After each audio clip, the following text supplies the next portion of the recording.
Welcome to our webinar. This is the webinar on the Great Career Shift, how AI is reshaping work.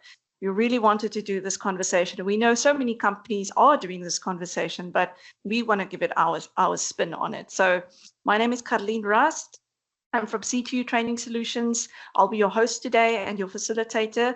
However, I am joined by a very fantastic guest speaker. Maybe you've met him before, maybe you've attended some of our AI masterclasses in the past, but we always collaborate with Johan Stein, who is an AI specialist, and he's very specifically focused on the human-centered behavior of AI and people. So Johan, I think just before I give you your whole spiel myself, over to you.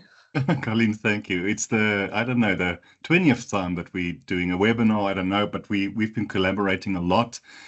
Colleen and her team and the team at C2U doing incredible work. As Colleen said, human-centered, and that means I primarily work as a father. What will the future of my child be?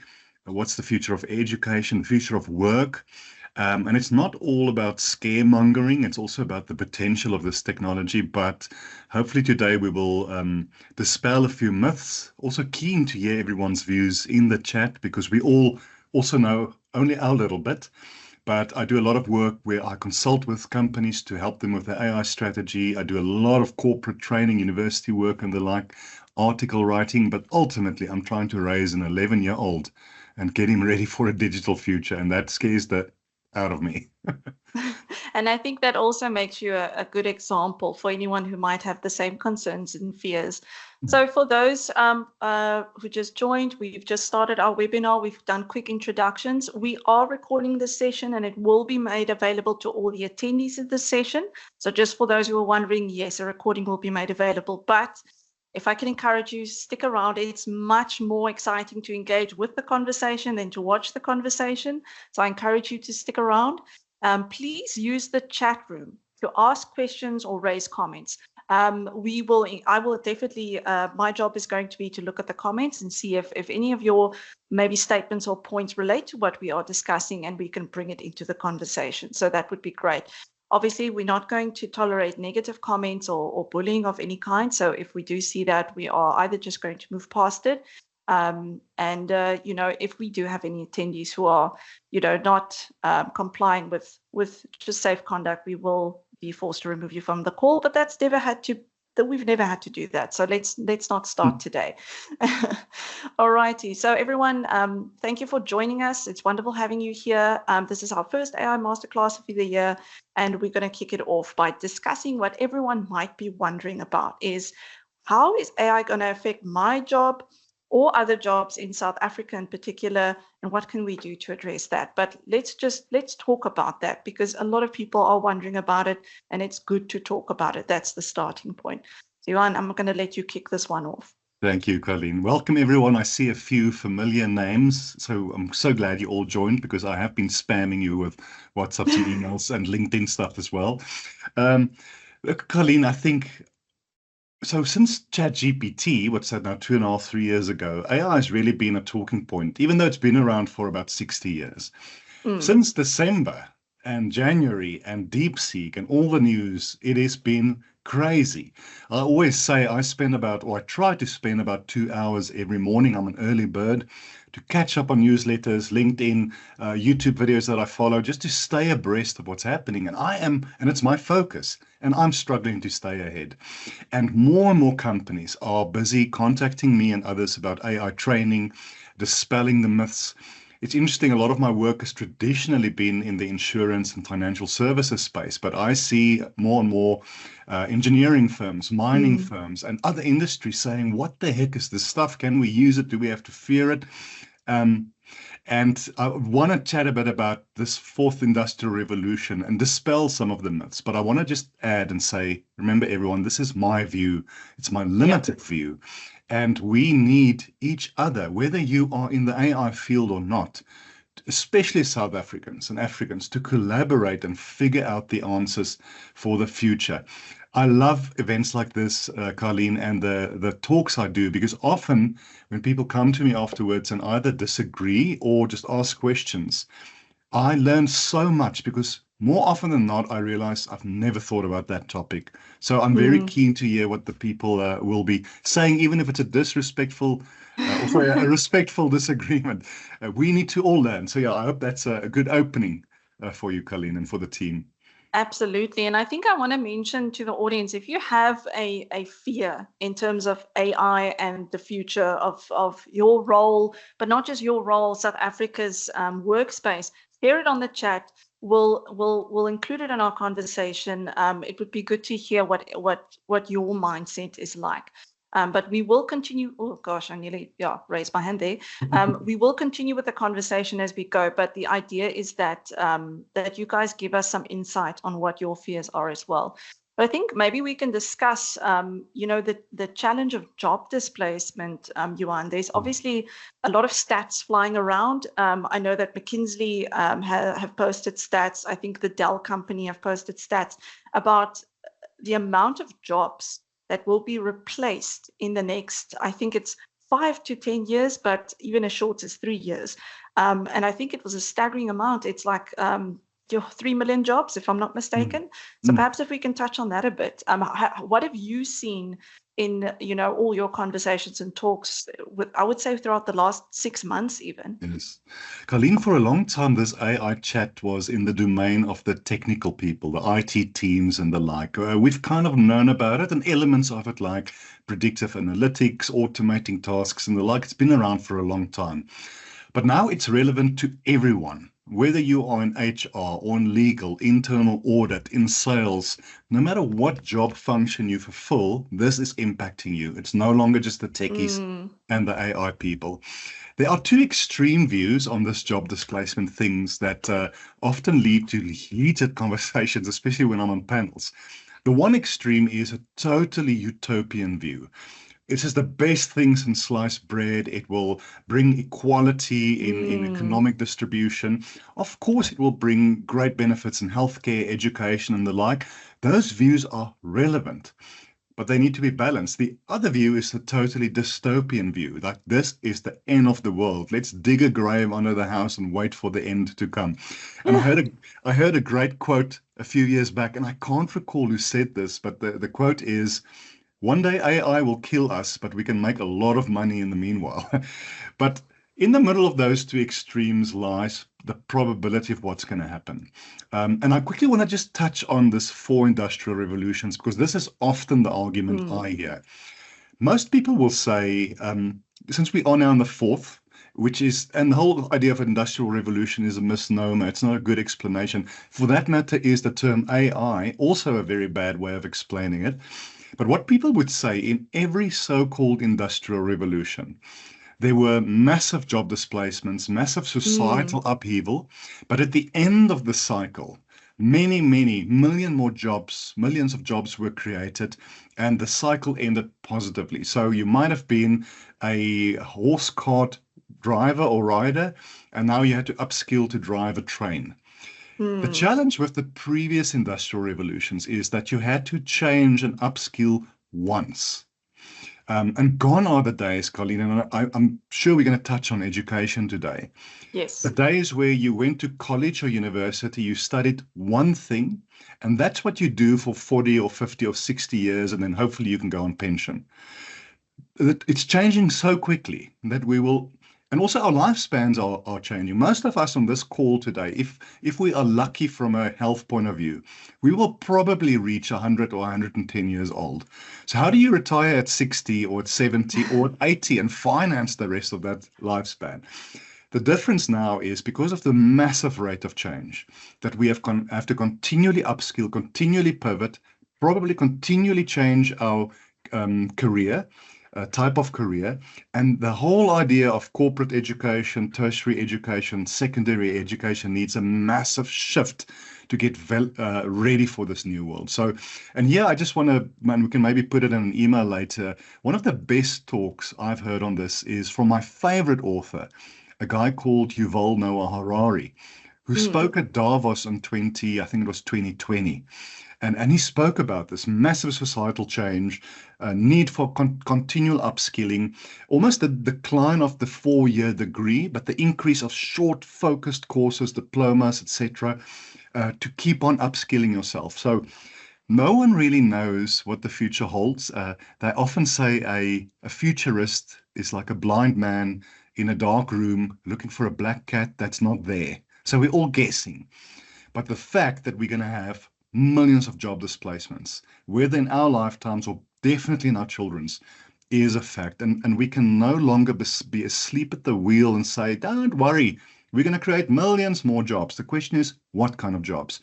Technical people, coders, analysts, AI people. So your teachers, your caregivers, all the other kind of administration kind of jobs will be falling away.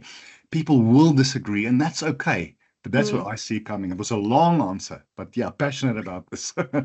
Yeah, and I think the one thing that really stands out, and again, also talking from a personal viewpoint, but based on research, because that is something that Johan and I normally do before our sessions, is to share insights and research, is that we've gone through this so many times. The irony is the world has gone through so much technological change. This is not the first time. But you mentioned something valuable to me the other day, but this might be the fastest it's ever happened.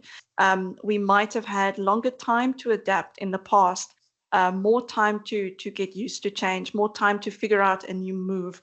It's difficult now because it's happening so fast that our natural processing is being challenged. Maybe we could talk about a little bit about the human behavior of adapting to change, because I think that's something that's being challenged right now. Yeah. Colleen, this is now where I will talk forever because I love this topic. So the philosophy and the ethics behind technological change, looking at historical trends of how we as Homo sapiens for probably hundreds of thousands of years created tools, used tools, what were also changed by the tools. Now, there's very interesting research over the last few years, for instance, about how humans, we slowly have a decrease in our brain size. Which is good news for giving birth, I guess, over time. Giving birth is difficult for humans, and our children are extremely weak when they're born, not like animals that jump up and run around and they need to be protected from the lions. Because our bigger head, our cranium, and our ability to reason, it's very difficult to give birth. And over the centuries, obviously, hundreds of thousands and millions of women have died giving birth. And it still happens, especially in Africa. But because we don't need all those cognitive abilities anymore that we needed when we were tribal and 10,000 years ago, our brain sizes are decreasing, which is a result of the fact that we don't have to be specialist in 100 things anymore. How to herd cows, how to fight enemies, how to create spears, etc. We now have specialists, financial specialists, healthcare specialists. So it means that the kind of things that we have to remember, know, decreased. It's happening even more now because the kind of things we have to know and remember is almost disappearing because we just chat GPT and Google it and the like.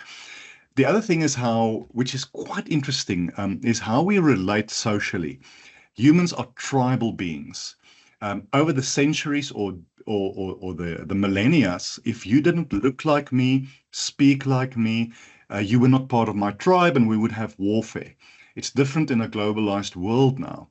But our idea of how to connect with other humans, even our idea of what romance means and procreation and the like, is rapidly changing. It's worth reading up on these things. A lot of people are super lonely today, post-COVID.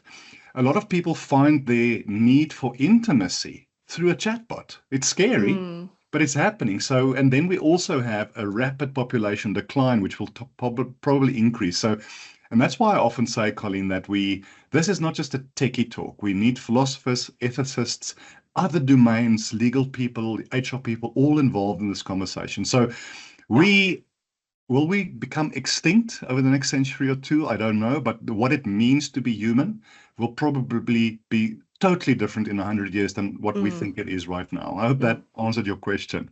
Yeah, and I think what you triggered is I was listening to the radio the other day. Shout out to KFM 94.5 because I'm from Cape Town, but they were discussing the corporate jargon that's flying around lately, and especially in businesses where you've got your leader saying we need to leverage AI, and it's not that simple. It's a very psychological challenge, as well as a behavioral challenge, as well as a technical challenge, a skills challenge. Are you addressing all of those avenues of change in your business in order to adapt or leverage AI? And I think that leads me to my next question.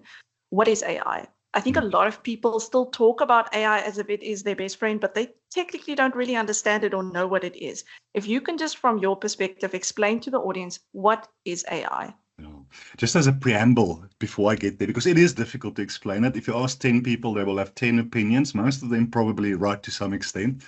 I do see this in a lot of corporates I deal with, this almost fear of missing out. Unless we AI, like our competitors, we will lose out. And I say tongue in cheek, and I think you've heard me say this before. If you're not using Excel properly yet, don't even look at AI.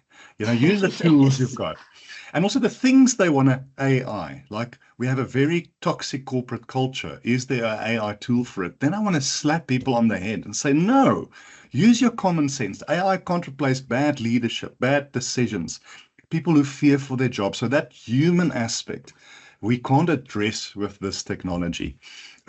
So definitely a fear of missing out. So the traditional explanation of AI, it is algorithms that mimic human thinking and reasoning and decisioning. That's a bit academic. It's correct. But maybe let me explain it to compare an automation tool to an AI tool, because there's a lot of confusion as well. A lot of vendors will try and sell you a tool that's actually algorithmic automation, but it's branded AI. We've been using automation in businesses for years, something like robotic process automation. We talk a lot about hyper-automation these days. It's often relevant to your back office administrative tasks. So procure to pay, syncing or using the data to allocate payments in your system. To look at the statistics is often backward looking. So your BI kind of systems, valuable. Yes. Backward historical, looking to give us as managers the insights to decide for the future. But it performs, it's almost like a slave or a robot. When invoice comes in, extract that data, send it to that person for sign off, send the proof of payment to the customer. Those things most of us have been dealing with for a long time. That's automation. AI is more about prediction, because an automation tool can't predict the future. A human can, based on the data, predict, and because we're experienced and we're good at what we do, we're often quite accurate. But an AI tool will see patterns in data, often patterns you did not look for. I'll give you some examples now. It will answer questions you did not ask it to answer, but it's stuff you never thought about. And the prediction is the big thing. So if a tool can predict, see patterns in data, and give you answers to questions you didn't ask for, it's probably something akin to AI. So you might be a bank with 600,000 or 6 million customers. Banks use a lot of data analytics to try and predict what their customers are going to do. Look at the spending patterns, look at the kind of geolocations, or where they're based, what's happening there, etc. But what if you put all of your data in the right way into an AI system, and it pops up things that it sees that you never thought about before? For instance, in town X, suddenly 20% more people are spending money on baby clothing, on nappies, on milk. So there's obviously some sort of a boom happening there in pregnancy and the like. Or there's a lot more corruption happening, or a lot more hacking of bank accounts. We didn't even realize it's happening, because how do you process rather all of that data? So in essence, it's the ability for systems that we write to make decisions by itself. We call it automated decisioning, like loan allocations, increase of overdrafts and the like, to predict future trends accurately, to look at trends in data without us necessarily asking for it. And the big thing is obviously machine learning. These systems keep on learning by themselves. A electrical car like a Tesla car is a great example.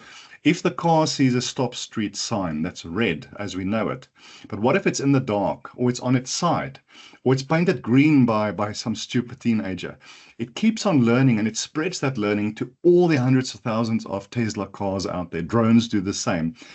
So just as a business owner, if you start seeing patterns in your data, the AI, if you set it up in the right way, can learn to behave in a way that adapts to that data. So it's a difficult thing to explain. I hope it helps a little bit, but it's not automation. AI predicting patterns in data, automated decisioning and the like. That's more what AI is in a very simplified way, Colleen.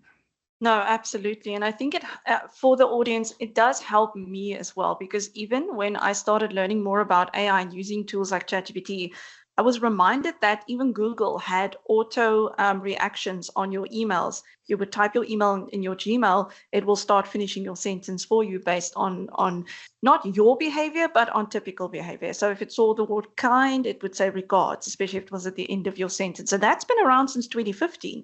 So AI has always been there, but I agree, Johan, that people tend to confuse automation with AI. And Microsoft has developed various automation tools since, I want to say, the early 2010s. That we've been using constantly. Whereas AI, where they brought in Copilot now, is their AI tool, which is specifically focused on learning behavior of your conversations. So I think when I explain AI to people, I refer to it as it is machine learning. It learns behavior, so it responds to behavior based on your pattern that you've exposed to it. And that's why if you start using ChatGPT or Copilot now for the first time, you're going to think it's dumb because it responds generically.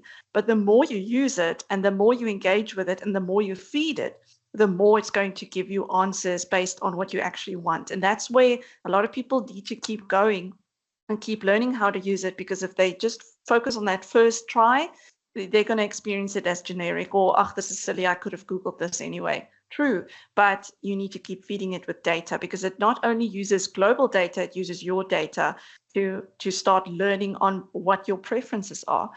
Johan, I think next, if possible, I'd like to address the elephant in the room, which is the conversation about which jobs or which sectors are at risk of job losses if adaptation is not taking place, or if, and I don't want to say job loss, if I take myself, I'm in a marketing role, and I've used the past 2 years to teach myself how to use AI to do my job faster, more effectively, and even become more of a strategist rather than just an activity pusher, which has actually made me more effective. So I've been able to enhance my role and my job rather than remaining stagnant. So in a way, I'm keeping up with that.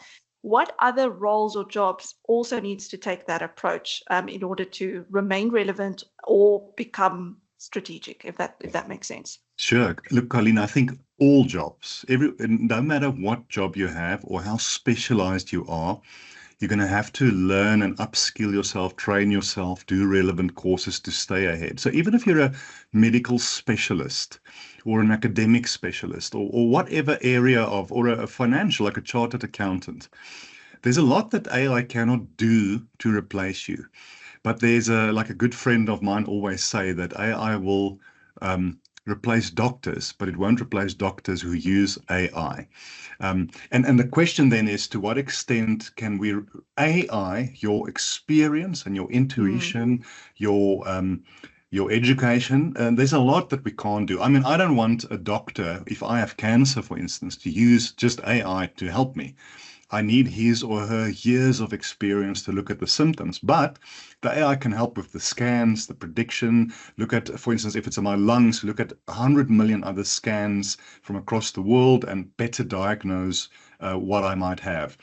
But it's going to impact predominantly, it already is, your, let's call it lower value, repetitive tasks, which is your administrative people. The problem with that is that that's the only jobs they can do, not because they're stupid, but they've never learned. Like if you're an accounting clerk or a goods receiving clerk or something like that, the platforms can already do your job completely and probably much better and faster than you can. So is it already too late for a lot of those people? Probably. And if you think, I don't have the stats in front of me now, but if you look at, say we have a triangle and when we take absolute expertise roles and we take run-of-the-mill administrative roles, probably I would say 80% of people who work in companies across the world are in administrative, very highly Mm. automatable roles. So they are the first ones that need to upskill. Now, to what? Because you can't, like, if my aunt, who's been working at a company for 50 years, she's maybe 5 or 10 years away from retirement, she's been capturing invoices all this time. She's really good at it. But what must she do now? Must she become a computer programmer? That won't happen. Mm. There's probably other new roles and other skills. She should become an expert in these tools like Copilot and others to make her do 500 invoices in a day rather than in a week. But a lot of companies lack greatly in their learning and development, their upskilling of their staff. People fear this, so they want to reject it, push away. Don't bring AI, don't bring automation. Once people see the benefits of how it will help them, they normally get very excited about it. So I think, firstly, these repetitive, lower value tasks in any industry. But we see more and more that highly skilled, whether, again, it's accountants, it's engineers, or something like that, there are a lot of what they do that's highly automatable. So it is a conundrum. So my advice to my son, and it's a bit tongue in cheek, is don't go study one day, become a plumber. Because how do you AI that? And it will probably be a highly, highly lucrative job in the future. As one example, caregiving is another example, although it's sad that people who care for the elderly and others often are very poorly paid. But I can't look after me in my frailty or my father when he's frail. There are other jobs that will need that human connection, that insight, that looking you in the eye and helping you. I know we've got some financial advisors on the call, friends of mine. Let the AI do that stuff that needs to give you insights, predict your customers' needs and stuff. But when I'm in trouble, or when I'm worried, or when I need to look at my pension, or when my father dies and I need to look at his pension, I need a person with wisdom and empathy to look me in the eyes, maybe touch my hand and say it's going to be okay. However, the system has shown us these are the best decisions to be made. So maybe I've been going around the block a bit, No, no. Colleen, so I'll pause there for now. No, that's perfect. And I think just from not just personal experience, but also from research that I've conducted, job roles like mine, marketing, according to research and according just to what I've experienced, what's going to separate your traditional marketer from your valuable marketer is strategic thinking, because in the end we're going to have to start thinking strategically of how you beat out your competitor, not having the best tools or having the greatest adoption. What is your strategy? And if you have more time to be strategic, that means you are going to become more valuable, which means you need to save up time using tools like ChatGPT or Copilot. We do have a specific question in the chat, and I'm going to bring it up, and I'll answer my take on it. Mantati is saying, how is AI applicable to the HR domain, as this seems to be a growing requirement from leaders? So I think, Mantati, you can perhaps elaborate a little bit, but I do know that the HR environment is very admin driven. There's a lot of administrative tasks when it comes to HR, and there's a lot of that I'm assuming AI leaders want to simplify. They want it to happen faster. They want contracts to go out faster. They want induction processes to happen more automatically. They want performance reviews to be more automated. So that's a lot of automation. I'm using that buzzword now a lot. But there's a lot of administrative processes happening in HR. And my assumption is that the changes are required there. But again, then you get those leaders who just say, we need to leverage AI, but that's all they say. But Johan, I think I would like you to add on to this one. Certainly. Look, and we need to use AI. My question is always, to do what? Not because you went to a conference or you read a book or your boss went with big consulting firms to Silicon Valley. What are you going to try and do? And I always say, remember, the end goal of all of these things we're talking about is, amongst other things, achieving efficiencies and effectiveness. It might not even include technology, and it probably won't include automation and AI. Maybe your night shift workers, their problem is that the female bathrooms are much further than the male bathrooms, and there's danger in that. Maybe their parking spots are too far from the building. Maybe the printers they use are too far. So, a lot of my clients start with AI, and I try and bring them back to, what are you trying to achieve? What's the business goal? You don't need an AI strategy. You need a business strategy where you might leverage AI or not. But this is a good point. I think the two main business areas where you can start looking at this technology is in finance and in HR. And Colleen, you are right. I mean, the amount of paperwork that HR people need to go through. And if you think of your whole, let's call it the end-to-end value stream of HR, and just to simplify it, there's a need for a specific role. Do we have the budget? Who's approving it? Now we need to start looking on LinkedIn, and we need to go through hundreds and hundreds of CVs. We need to schedule the interviews. We need to look at rescheduling those who can't make it. And then we need to feed back to the business owner. And then we need to create the offer. And then we need to onboard them. And then we need to take them through induction. And then all the way through to the end, which could be retirement or maybe a disciplinary or something else. All of those steps are very, from an admin point of view, automatable with technology. But now you're an experienced HR professional. You've worked in your firm or your industry for many years. You have empathy and wisdom. That you can't AI. Maybe you shouldn't go through 100 or 100,000 CVs. Let the AI do it and give you the top 10 or the top 100. And then you and your team with your wisdom look at that. Learning and development is such a great area. We talk a lot about hyper-personalized learning. A lot of us have been working or are working in big corporates where you have to go through this constant compliance training, especially in the financial area. I remember when I worked for one of the big banks, I hated it because the training is so boring. It's so one size fits all. In fact, Colleen, what I did is I would put, and also you can't skip the video. You have to watch till the end and then do the multiple choice. So I would, and this wasn't COVID, I would start the video and I'd go wash the dishes. I'll do a few other things. I'd come back and then I would just screen capture all the questions I got wrong, learn a little bit, and then I would nail it. So I didn't learn anything from it. I just went through the motions. But imagine if you can hyper-personalize your learning and development. It doesn't mean you change the content or the course, but maybe if you know my data, you will know I do better by listening to an audiobook. I do better by looking at a mind map. I do better by looking at a video. I do better by reading a book. Take the content, the curricula, and adapt it in real time to my needs and my learning preferences. Those tools exist. So we can get so much better in upskilling our people through just using the data to realize it's like when we were in school, Colleen. It was a one size fits all. Some of us learned slow, which was me. Some of us learned fast, which wasn't me.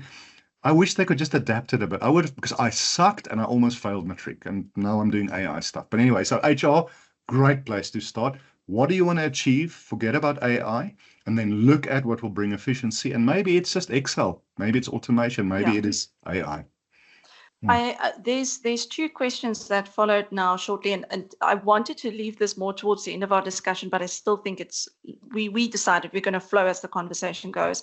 So two questions were raised about what AI tools should we study now is the one question from Marlon, and then Julian said what AI tools could assist us with measuring automated processes, especially that involve Excel. If I can, Yuan, just and this might be a personal opinion, but what we are going to start seeing is we're going to start seeing a lot of tech companies developing AI tools for industries. We're going to start seeing we have this automated AI tool just for HR managers. And what they're all doing is they're building on the foundation of large language models that already exist. They're building it on the foundation of ChatGPT, of Gemini, all of those. They're just going to basically use the APIs and incorporate them into specific funnels. But before you just invest in something like that, because it's going to be very hyped and buzzwords are going to be thrown around, and you're going to see YouTube ads. What you need to keep in mind is to familiarize yourself with the foundation of AI before you start working with a next level tool that has the hidden foundation. For me personally, I've taught myself about 2 years ago to start using ChatGPT on not a daily basis, a minute by minute, an hour by hour basis for almost everything I do, from writing reports to analyzing data to coming up with taglines to writing articles. And again, I'm not making AI do everything for me. I'm using AI as an enhancement tool to make me do my job faster. So given that knowledge that I now have, I'm comfortable to start using any other buzz tool that they're going to start to develop because I already understand the foundation. So my answer to that question would be start with the free stuff. Start with Excel. If you know how to use Excel properly, then you start to use ChatGPT, the free version can do a lot for you already. And then you start becoming curious, because the more you use the free versions, the more you realize, I need more, I want more. And that's when you start investing. And when it comes to companies, the risk with ChatGPT for your personal staff is, yes, you have your data spread globally. And that's where companies can invest in enterprise tools like Microsoft's Copilot. So if your company is already using Microsoft nationwide, the next step is then to invest in a tool like Copilot, which is an add-on, but that latches onto your Microsoft platform and uses your reports that you have on Word, your PowerPoint presentations, your Teams chats, and takes all that information and can start helping you create automated reports and presentations and things like that. So obviously, as CTU, we are an IT-focused company. We are going to reference Microsoft Copilot, but it's not just because we CTU. It's because that's the easy approach to it. But to reverse what I was saying, you need to start with the basics. Even if I could give every single person in this chat a crash course on ChatGPT, which we've done before, by the way, we'll do it again. That would be a great starting point. And you need to start using it just for random things. I've had graphic designers come to me saying, oh, can you help me with a tagline for this ad? And I'm like, did you ask ChatGPT to help you? They're like, no, I haven't done that yet. And it surprises me how they haven't gone to that as a starting point yet, because it's quicker than me. It'll give them a quicker suggestion than I could. And if you don't like the suggestions that came out, at least we have a foundation that we can start picking from. We can say, okay, we like that one, but we like this one more. Let's ask it again. It's just so much faster. But it blows my mind how a lot of people don't consider that as a starting point yet. So I've said now a lot on this, Johan. Please, over to you. No, Colleen, I fully agree with everything you said. And it's such a good question, that, because let's distinguish between personal use and corporate use. I mean, obviously, as an individual, I can play around with a lot more tools. I don't have all of my customers' data on the laptop here. I don't have reputational damage challenges necessarily. I still need to be careful, but I can pretty much be a bit of a cowboy. I like DeepSeek. I love it. It's very, very good. Then the question is, do I rather want my data to be sent to China than to the US? I haven't made up my mind there yet. I don't want any of them to have it. But if you're a business and a corporate, it's a much more complex conversation. And again, the two extremes. The one is we block every tool in the world. We're afraid of AI. The other extreme is you can download what you want. You can use what you want. You can chat GPT. You can upload all of our client data, all of our financials into these free open platforms. Crazy, crazy, crazy. And that brings us back to the enterprise tools like you've referenced, Colleen. What I do like about Microsoft, there are others doing it as well. Most business owners on this call are probably using Microsoft. I always say use the tools you've got. You probably have the licensing, or it's just a small increase. What I do like about a tool like a Copilot, it is what we call ring-fenced. In other words, you tell Microsoft when you install it, don't use the data from how I use the tool to train your models, because then the data goes outside of our territory and you don't know what will happen. In other words, we connect something like Copilot to our financial system, our sales CRM system, to all the others. But we know that whatever we prompt and play with stays within the business. That is much safer to do it. So I think use the licenses you have. If you're not sure, use your technology partners to consult with, to see. But don't, and maybe something you said at the beginning of the segment, Colleen, the worst thing is that every man and his dog in your business just start using every tool in the world. Because remember, there's a cost to managing, especially enterprise licenses. Every time you sign up a new vendor and to use their tools across, whether it's HR or your business, you need to track those licenses. You need to look at financially managing it. You need to look at it from an asset and a devaluation point of view. So rather have 4 or 5 key tools than just making it open, even if it's cheap or free. Use the tools you have. And if you're a Microsoft client, there's stuff that they can do that will blow your minds. You've probably not even heard of it or used it yet. And what you all need to keep in mind is, and depending, there might be some IT managers in this call, some business decision makers, or you might just be the employees going to go propose this to your leader. Keep in mind, and we've seen this, you can put the entire staff body on let's say a co-pilot training session. You can give each of them a license. After that, you're still going to have 5% who will be using it, and the rest are still going to be like, I'm just going to keep doing what I've always been doing. They're not checking up on me. They're not asking me if I'm using it. You cannot assume that after one training session or installing this fantastic license and having a launch party about it, everyone's going to start using it. That's not how it works. It is a constant cultural influence and change. The leaders have to use it. The leaders have to sample it. If you are at your strategic meetings, you need to show how you got to your result with Copilot, because they're going to start missing out. And how better to get a human to do something as soon as they start feeling they're missing out on something. It's just human behavior. Yeah. We've got a few statements here that I'd like to address quickly. So Priyanka, and this is for you, Johan, I think you can answer this one. How do you ensure that we still remain critical thinkers with AI around? It's so easy to use the AI tools for everything, but then we also stop thinking process as well. Great question. Super great question. And it also brings us back to how our youngsters are being trained in school, and how much do you want them to chat GPT? So one of the definitions for me, somebody said it, of critical thinking is the ability to hold two opposing ideas in your head at the same time. A lot of people struggle with that. You know, a lot of us fall for whatever we see on our social media feed. And remember, those feeds are designed for your biases. You will look at Facebook or X and say, yeah, it's those people, that's them of that race, it's that gender, it's the people in America. It bombards your biases. I often use my dad, with his permission, as an example, and we have a good chuckle about that. Whenever I go to him for a braai, when he starts with saying, I saw this thing on YouTube, Carlene, then I cringe, because he would, and he's also older, but because remember, he grew up in an era where whatever was on TV was pretty much correct, although it wasn't. And like we had a big fight about COVID and 5G back in the day and stuff. So critical thinking is about, this is an interesting new idea. Let me also look at the opposing idea or ideas. And then as an intelligent human, I make up my mind. I might not be completely correct because I keep on learning. But in other words, don't be force-fed by AI and social media or anything like that. So the premise of the question is good. We are probably, if we're not careful, and if we use these tools too much, losing our ability to think critically. And we've spoken about this before, Carlene. I mean, and I want to give you a few amazing use cases of Copilot I've recently seen. Whether it's ChatGPT or Gemini or DeepSeek or Perplexity, I always take my expertise and experience and I re-look at the answer. Now and then I'm blown away by how good it is. But every now and then I realize that doesn't make sense. It's not going to work for my customer. I don't know where they got this stuff. So I need to keep on thinking critically. So I hope I answered the question. Keep on upskilling, keep on thinking, use common sense. Don't lose that with AI stuff.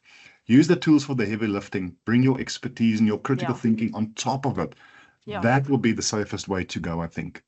And also, Priyanka, I think if I could answer as well in a small way, we will always have a world where you have more competent people and less competent people, depending on their preferences, their behaviors, their backgrounds. It's always going to be there.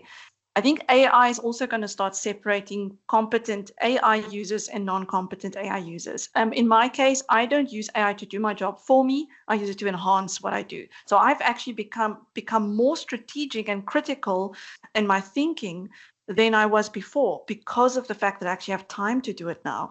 I'm not spending hours writing articles. I'm not spending hours coming up with taglines. I've got someone doing that with me, and it's a tool. But you will have people who try and do everything through ChatGPT or through Copilot or through DeepSeek, whatever they're using, and it looks like they are. It comes across generic.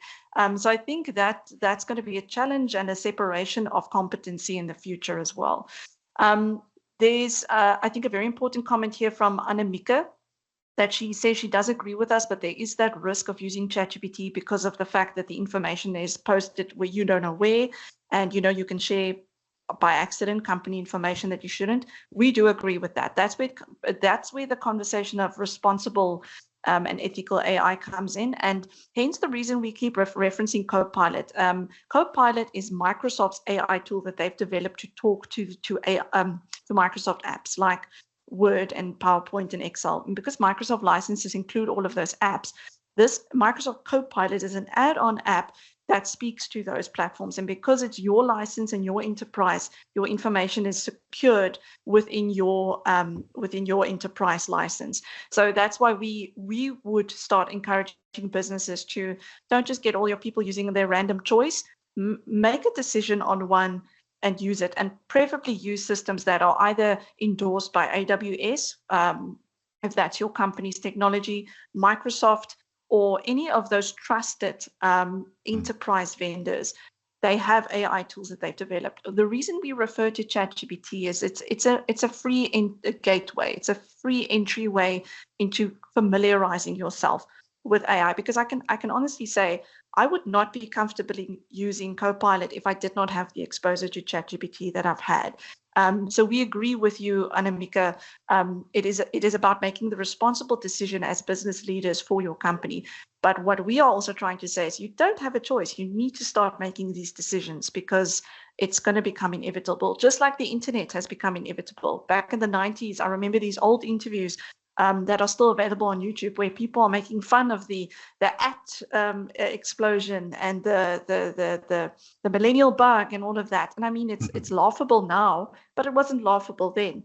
And same goes with AI.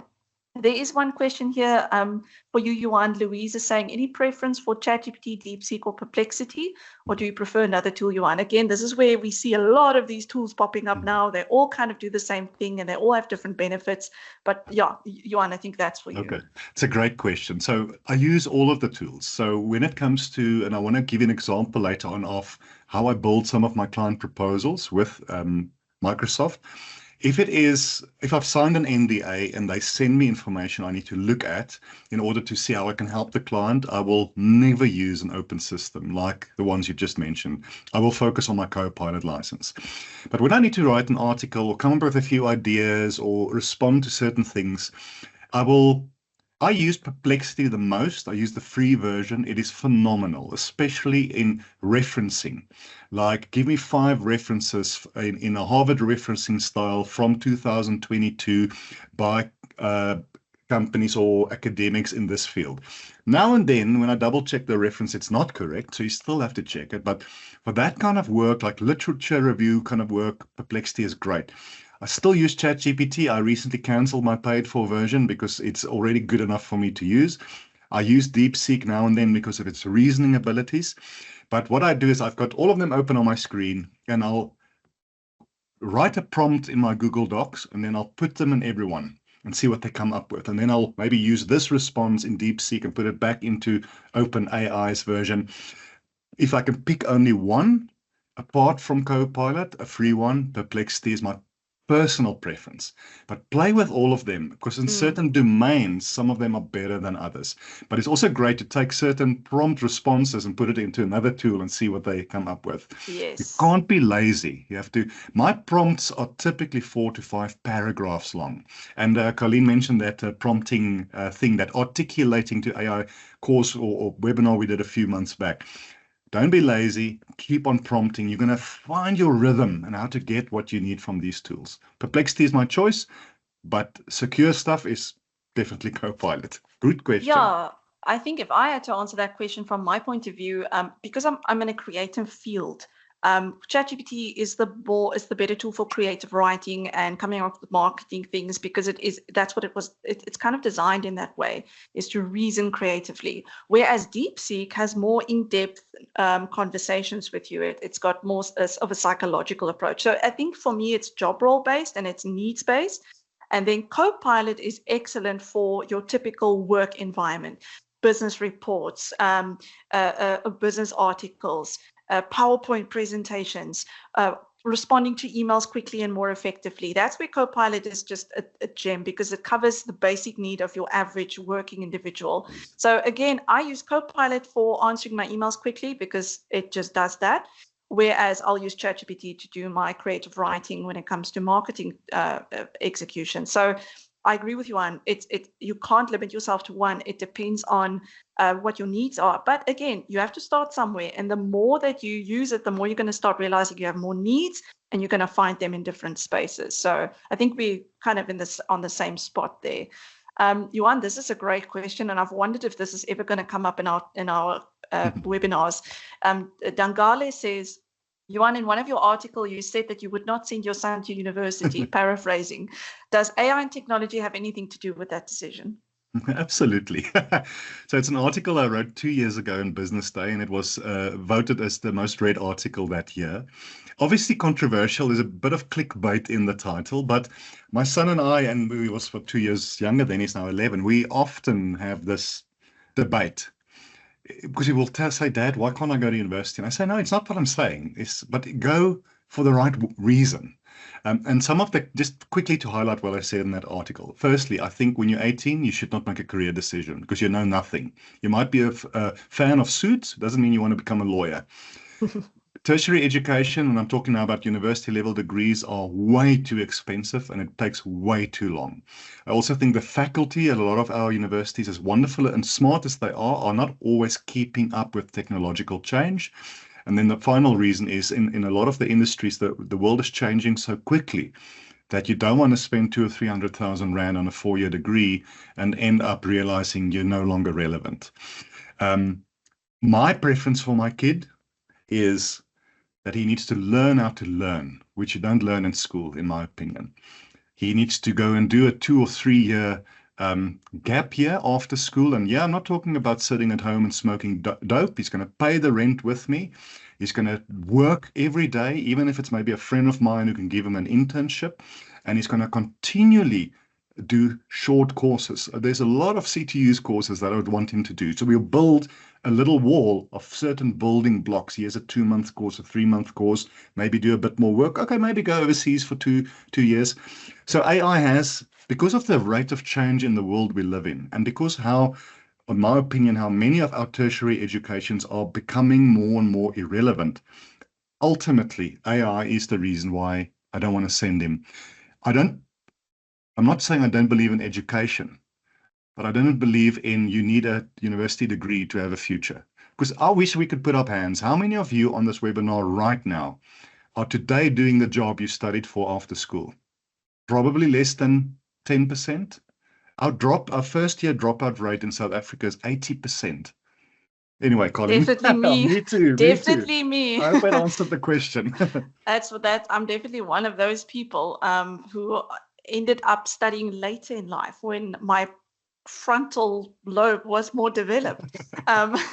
So and that to me was valuable, is going through life and then studying something I actually wanted to do. And yeah, that was, around the time AI came out. So I think let's keep on with this conversation on traditional education, because this is something I see pop up in a lot of AI webinars or summits. I've attended so many of them, and I can't even imagine how many you've done, Johan. But one question that always comes up is will AI not make the kids at academic institutions, less competent? Will it not make them lazy? Should universities and colleges start to adapt to allow them to use AI to do their reports, or should they start becoming more practical? What's your take or opinion on this? Look, it is the elephant in the room for all institutions, educational institutions, to chat GPT or not. Now, even if you block it on your university computers, the kid will go home and do it there, in their parents' home or in their own place. I see a lot of institutions are going back to oral examinations, especially at honors and master's level. In other words, thank you for submitting this wonderful paper, but come and explain to us. Come and defend your thesis. That's not new, but I think it's happening more and more, because if you just chat GPT'd it, you won't be able to really in-depth explain it to me. I see some tools that universities are using, Colin, where you can take a student's previous submissions, and the AI tool will look at their their way of writing, their style of writing, the nuances and how they write. And then you take a new submission, you compare it to that. And if it's different, it's probably ChatGPT or something like that. But this ship has left the harbor. We have to train young people to use technology. We have to show them how to use ChatGPT and these other tools. But just remember, our educational system, which is about 250 years old, has fundamentally never changed. We started educating factory workers in the first industrial revolution. And a factory worker had to be trained to do one job the whole day long, over and over again for the rest of their life, and there's no room for improvement, critical thinking, and the like. And I often say, why in the information age, where everything humans have ever thought about, written, said, is at the tip of my fingers with my phone? Why is the basis of our educational system across the world, primary, tertiary, or secondary, tertiary, fundamentally focused on memorizing facts, to regurgitate it in the exam, and to forget it the next day? We're not teaching them, we're not learning to learn, we're not teaching real understanding. Of course, there are institutions that's doing it better than others. But to become that critical thinker, to the previous point, to learn how to learn, also to know where to find info. Carleen, I did a wonderful thing recently. I live near UNISA and I love going to the library. I think there are 8 million volumes. I love the smell when you walk into that library. Now, pretty much all of those books are digitally available. But I took my son there last Saturday and he was blown away. And then I showed him how to look for books. I obviously have a digital system, but I also showed him, I don't know if you remember when we were in school, they had this card system. You have to look for the little card and then go look for the book. That joy of finding the sources I need is amazing. So are we training our youngsters and our students, whether it's digital or not, or ChatGPT or not, to find those opposing views to make up our thesis and the like? So my view is ChatGPT the hell out of everything if you're a student, but we have to find a way of examining. And just I want to end off with this. The way we test where the students know the subject is fundamentally going to have to change. It can't be multiple choice anymore. It's the easiest thing to wing in the world. Obviously, it depends on your educational level. The way we get information back from our students, the way we assess whether what we've taught them has worked, has to change fundamentally. I think our whole way of examining students will have to change. I've said a lot, Colleen. Let me pause there. Yeah, and I think a lot of people, and the statistics show this, that lean towards practical institutions who teach practical skills that you cannot write. It's something that you have to create, you have to showcase. And yes, you will get your kid who's going to build his code via ChatGPT, but it's probably not going to be as effective as the one who just maybe used ChatGPT to help him check errors, or the one who had to think a little bit further, more creatively. And there was a comment here that said, while AI-assisted coding can help software developers generate code quickly, it doesn't necessarily mean that they have a deep understanding required to implement it. And the same goes for any job role. You don't have to be a marketing manager or a marketing graduate or an experienced marketing person to create a marketing strat on ChatGPT. You can ask him to do that for you.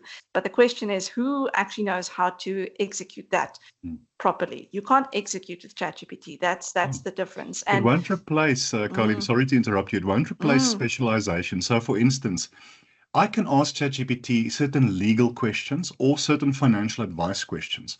I don't have the experience to know whether the thing is right or not. So I'm going to stay away from that. I ask it a lot about my field of expertise, but I mean, we've got Herman here on the line, a good friend of mine, a very good financial advisor. ChatGPT, and he does some of my investments. I'm not going to ask ChatGPT to do it. I trust him. He knows what he's doing. So I'll maybe ask it some basic questions, but replacing expertise and experience is, I think, where the challenge lies. Yeah. There's a statement or question I nearly skipped. It's from Jeffrey Walker. And Johan, I think you might have gotten this question a few times now in your talks. Any advice on how to address unemployment of our youth, given the significant change in the work landscapes and simultaneous opportunities? It is a burning question. It's a great question. I mean, I just today looked at this. I want to quickly bring it up so in South Africa, this was published a few months back. Of children 5 years and older, only 31% are going to school. Now, there are a lot of societal reasons for that. Poverty, maybe I live 20 kilometers from a school, those kind of things. Only just over 85% of our children are in primary school. But listen to this, under 6% of our children will ever go through tertiary education. Now, we know that there's a lot of historical and societal reasons for that. Education is not available for everyone. It's expensive, especially at a tertiary level. Yeah. But I think so. It starts with government, and it starts then with private enterprises working with government. We we need better teachers. We have wonderful teachers, but I also don't know if the training teachers go through is adequate anymore. In the last few years, we started introducing coding and robotics. It's too late. We are 5 or 6 years too late. Better late than never. But but most of the children, I don't even know this. Almost, I can't remember the last stat. About 87% of primary school children who go to school in South Africa today will not eat today. And hungry children don't learn. So we have a massive leapfrog need here. Not only do we need to drastically change our curricula and our teachers' abilities, etc., but we have hungry kids, poor kids, gender-based violence, abused children. There's a lot more that we as a society and government need to do. But if we want to be future ready as a country, not just as a leader in Africa, we have to drastically change the way we educate, but especially at a tertiary level.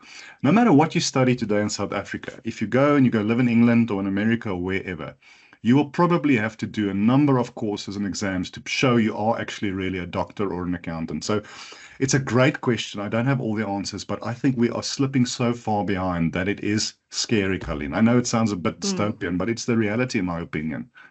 And I think that that leads to businesses that can still do the basics to help with the cause, is from feeding children who don't have that opportunity, to just giving them the opportunity to even just go to a basic primary school as a starting point. So I think it's not as simple as putting a lot of youth on AI training. Again, it's the wrong mindset. You're starting at the top and saying, let's leverage AI. Everyone goes on an AI course and we sort it. It doesn't work like that. It feeds from the bottom. And I think I want to go back to this point again. And please, Yuan, you can change the trajectory if this is a repetition. But in many AI-specific webinars or conferences, or especially the online ones where you've got people who can type in the chat, one of the number one chats that I always see pop up is someone believing that AI is just going to make people lazy and dumb.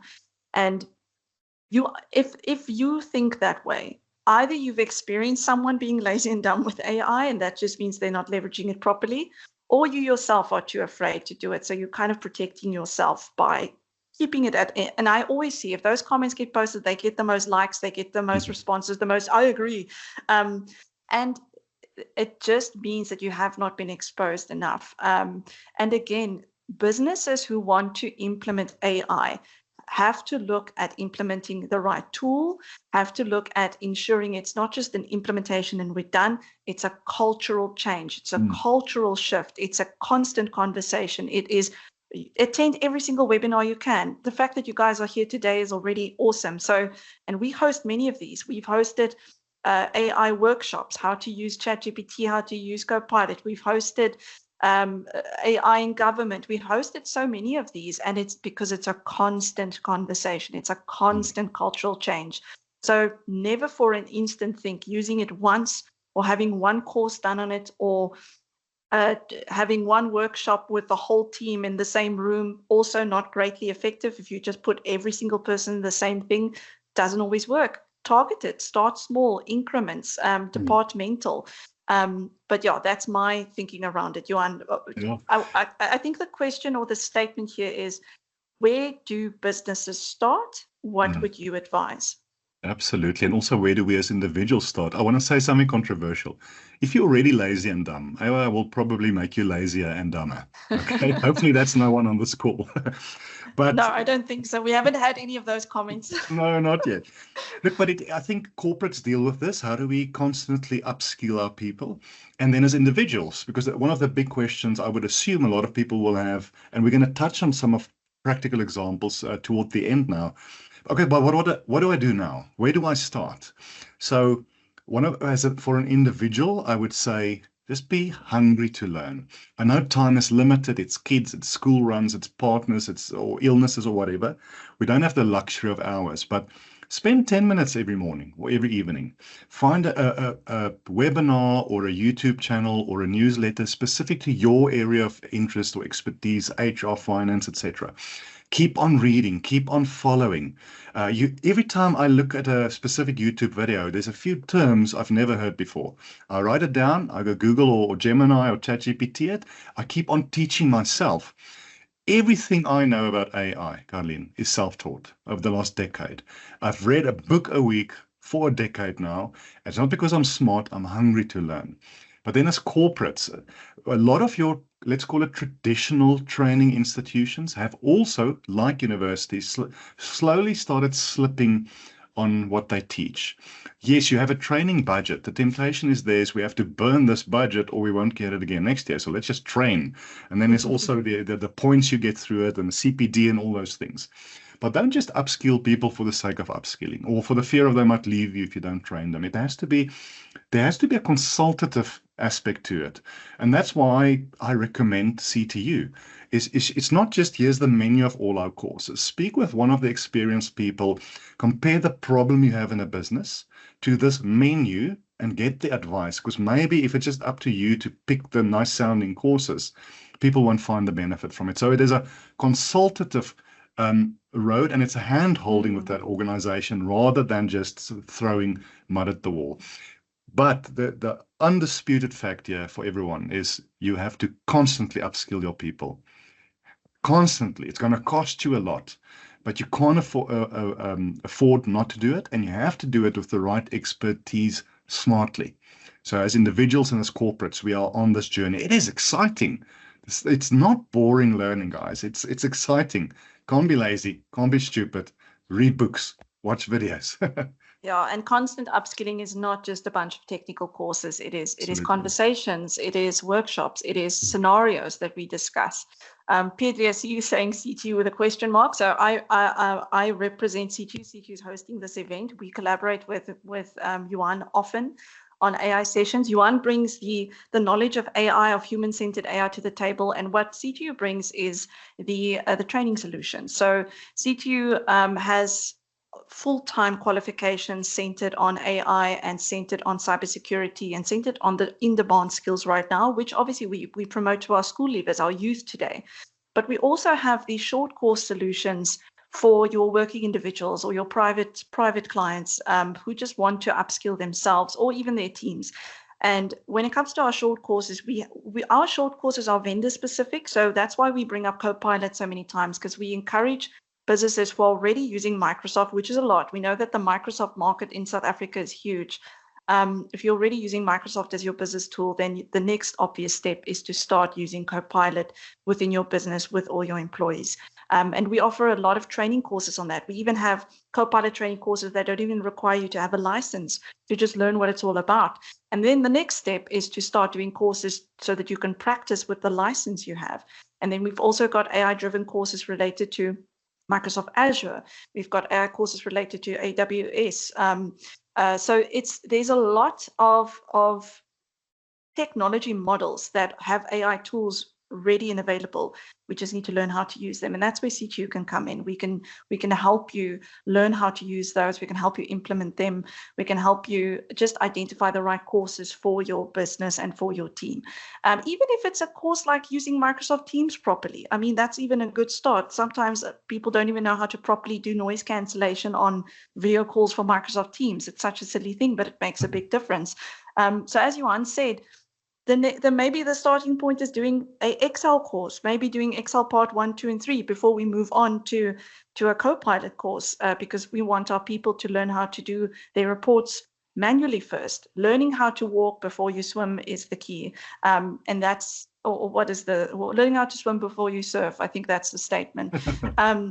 But so that's where CTU can come in.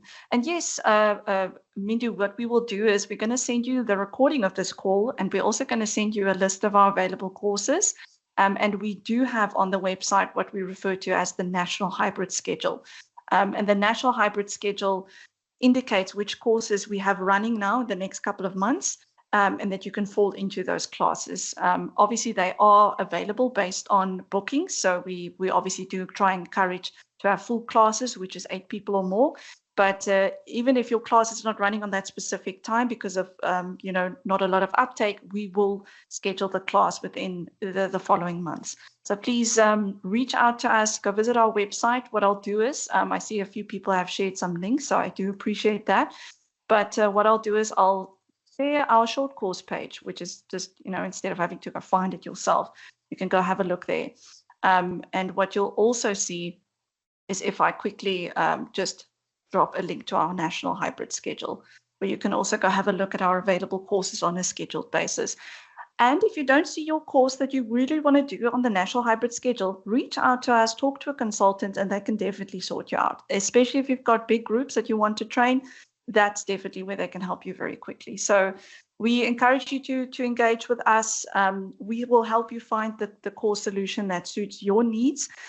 We've got campuses across the country and in most provinces. So if you want to do face-to-face, you can have that conversation. Most of what we offer is online and hybrid. And yes, Julian, you can do this individually. You don't have to do this with an organization. So that's where we refer to you as a private client. But yeah, I think I know that we technically have 15 minutes left, but I never want to talk just for the sake of talking. I think we've covered most of the questions that were asked and most of the statements that were held. The main purpose of this webinar to our audience was to address the risks that are involved with the future landscape of South Africa's work environment, mind shifting of how we look at AI. What is AI, in fact? What are the tools related to AI that we need to start learning or start introducing into our businesses? The educational landscape of AI and how we look at our kids. So we actually covered quite a lot that could even branch out to specific conversations. So feel free, if you want, while we conclude, I'm going to give you a chance to conclude as well.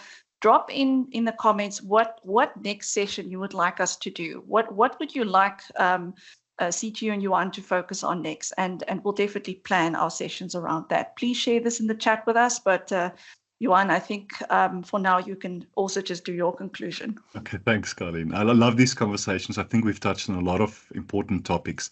So everyone remember, there is the scary stuff, the educational stuff, the dystopian side. We have to be aware of it. But I also want to leave you with in a positive way. This is exciting stuff. As long as we do it with common sense, critical thinking, like we said, and we do it smartly, these tools can so positively change our future and our children's future. But let's just be smart about it. You can now already use tools that will greatly impact your day-to-day work, your team's productivity. The tools are there. Learn how to use it. Be careful, but also be positive about it. It's also we call it the art of the possible element. So think of the things in your business that you wish you could change, and then work with people, look at the training and see if technology can help you. It probably will, but be positive about it, because if you're negative, you're not going to learn. If you're careful and smart and excited, you probably will be hungry for learning.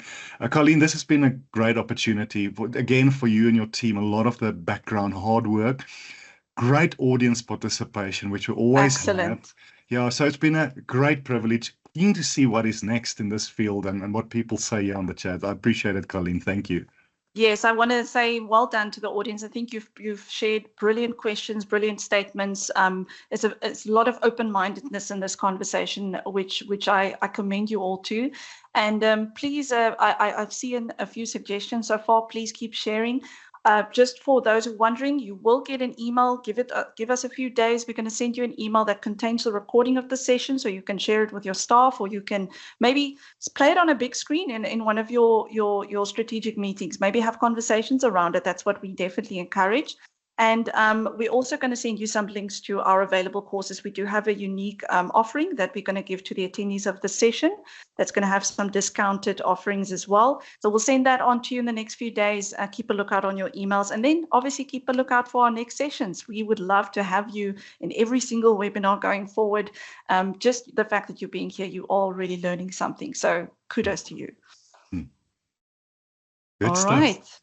Okay, everyone, thank you so much. We really appreciate your time. We hope you have a wonderful Thursday. The weekend is upon us. Hope your weather is going to get better.